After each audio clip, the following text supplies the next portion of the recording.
The only business they not have in Nigeria is what? Leadership. Give them power. You can take every other thing. That is why whenever they are out of power, it looks like heaven has fallen upon them. The North doesn't want to, that is, be out of power for 1 minute in Nigeria. That is the only thing they are, in fact, that's the only thing they came to do in Nigeria. How to grab power. How to grab power, how to be in power. They are not even talking of the parties that have not tasted it too, and yet we don't bother. But we've not heard this. We've not heard the supporters of this administration come on them as they come on others. Because Esther, oh God, you know, like I told you, whenever you allow an evil conduct to continue or fester for too long, before you know it, it becomes a tradition and culture. Since 1957, we have always seen the North as being the superior being, you know, upper hand and all that.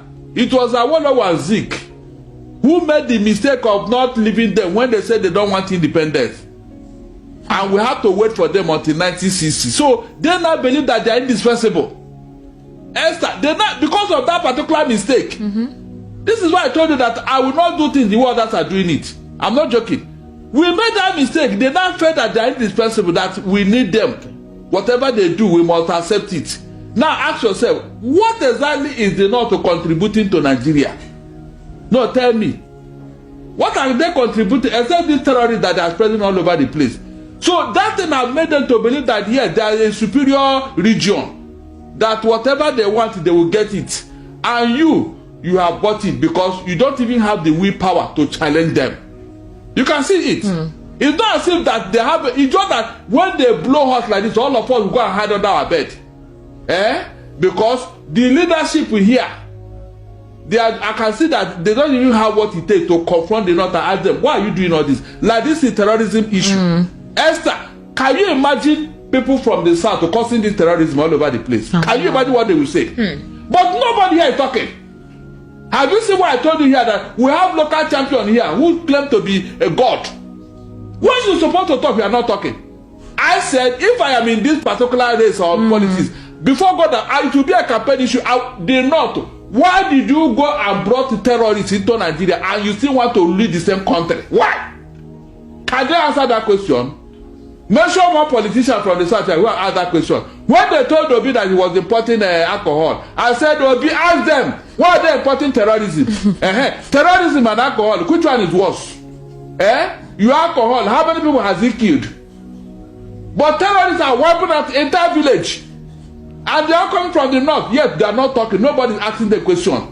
Esther, even these people that are killing themselves over here, every time, the Yorubas are attacking the Igbos. You know, the Igbos are either attacking Yoruba. Meanwhile, their real enemy is these people from the North who have taken over their land. And they cannot allow them to go to farm. Are they not supposed to be talking about it? Since these are the common enemy they have. Can you just imagine? Is that not what they're supposed to be addressing by now? Look at how long these people have kept us busy here. Terrorists from the North. President, I'll come to you. So if they don't want to address it, why are they talking about politics? Look at the North. I don't forget about this terrorism and other, and they want to grab power. How can you lead the people that you want to destroy? How? No, most of their complaints has been that there is malnutrition, there's poverty, and that there is insecurity. A lot of their communities are displaced. A particular House of Rep member broke down in tears that more than 50 persons in his constituency were killed. In fact, more than 50 communities within his constituency have been ravaged by insecurity. Who caused it? Who do the first blood? They said, look, they came out in, they are even proud of it. Esther, they were. Kawu Baraje, he came out openly and was jubilating how they brought terrorists into Nigeria. I said, what? I told you here, I said this several times. Elder statesmen, led by Padebanjo, they sued Buhari to court 50 billion. They sued him to court for being the head of terrorism in Nigeria, for causing terrorism in Nigeria. A sitting president of Nigeria. Yet, nobody, the same man, when he died, everybody was worshipping at his grave. What kind of country is this, Esther? We let the leprosy that is world and we are treating rashes. The same people They do it with so much impunity, with so much arrogance. Look at the Catholic faith in the north. They say they have closed 20 stations. Yeah. Not that they attack, or not that they attack them, or that the Fulani herdsmen are living inside the church, the church. Esther, living inside the church. So, what grass are they looking for inside the church? What grass? Please, because they will tell us they are grazing. What grass are they looking for inside the church? Yet, these things are not campaign issue anywhere, Esther. They are not campaign issue. Look at how Boratai and all the people are talking. Christopher Musa telling us this and that. Esther, the terrorist list they gave them, what happened to it? I don't know. The man is telling us is the court. The